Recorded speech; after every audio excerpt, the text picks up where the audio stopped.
ഇന്നത്തെ റെസിപ്പി ഒരു കടലക്കറിയാണ്. കടലക്കറി നമ്മളെല്ലാവരും ഉണ്ടാക്കുന്നതാണ്. പക്ഷേ ഈ ഒരു രീതിയിൽ ചെയ്താൽ നമ്മൾക്ക് ഹോട്ടലിൽ നിന്നൊക്കെ കഴിക്കുന്ന ആ ഒരു കട്ടിയിലും ആ ഒരു ടേസ്റ്റിലും കിട്ടും കേട്ടോ.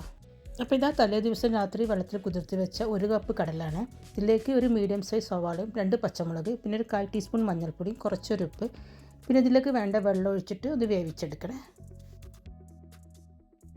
ഇനി കടല വേവുമ്പോഴേക്കും നമുക്കൊരു അരപ്പ് റെഡിയാക്കി എടുക്കട്ടെ. 1 കപ്പ് തേങ്ങ ഇട്ട് കൊടുത്തിട്ടുണ്ട്, 4 ചെറിയുള്ളി, കുറച്ചൊരു വേപ്പില, പിന്നെ 1 ടീസ്പൂൺ പെരിഞ്ചീരകമാണ് ചേർത്ത് കൊടുത്തത്. നന്നായിട്ടൊന്ന് തേങ്ങ വറുത്തെടുക്കണേ.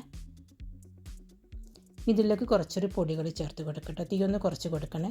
1 ടീസ്പൂൺ മുളക് പൊടി, പിന്നെ 1 ടീസ്പൂൺ മല്ലിപ്പൊടി, പിന്നെ 1 ടീസ്പൂൺ ചിക്കൻ മസാല ചേർത്ത് കൊടുത്തിട്ടുണ്ട്, പിന്നെ 1/4 ടീസ്പൂൺ മഞ്ഞൾപ്പൊടി, പിന്നെ 1 ടീസ്പൂൺ കശ്മീരി മുളക് പൊടിയും ചേർത്ത് കൊടുത്തിട്ടുണ്ട്. ഈ ചിക്കൻ മസാല ചേർത്ത് കൊടുക്കുമ്പോൾ നല്ലൊരു ടേസ്റ്റ് ആയിരിക്കും കേട്ടോ ഈ കറിക്ക്. ഈ പാനിൽ കുറച്ചൊരു വെളിച്ചെണ്ണ ഒഴിച്ച് കൊടുക്കട്ടെ. ഇനി കുറച്ചൊരു കടുക് ഇട്ട് കൊടുക്കാം. ഇതിലേക്ക് കുറച്ചൊരു ടേബിൾ സ്പൂൺ ഇഞ്ചി വെളുത്തുള്ളിയും കൂടി ഇട്ട് കൊടുത്തിട്ടുണ്ട്. കുറച്ചൊരു വേപ്പിലയും ചേർത്ത് കൊടുക്കാം. നല്ലോണം ഒന്ന് മൂപ്പിച്ചെടുക്കണം കേട്ടോ. ഇഞ്ചി വെളുത്തുള്ളിയൊക്കെ നന്നായിട്ടൊന്ന് മൂത്ത് കിട്ടണേ. ഇതിലേക്ക് വേവിച്ച് വെച്ച കടല ചേർത്ത് കൊടുക്കട്ടെ. എന്നിട്ട് 2 മിനിറ്റ് ഇങ്ങനെ അടച്ച് വെച്ച് കൊടുക്കണേ.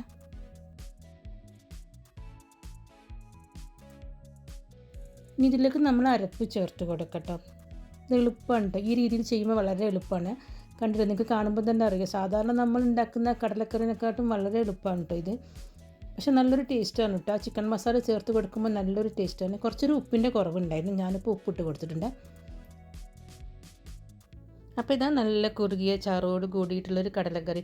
ഈ രീതിയിൽ ചെയ്താൽ കുറച്ചധികം ഗ്രേവിയും കാണും കേട്ടോ.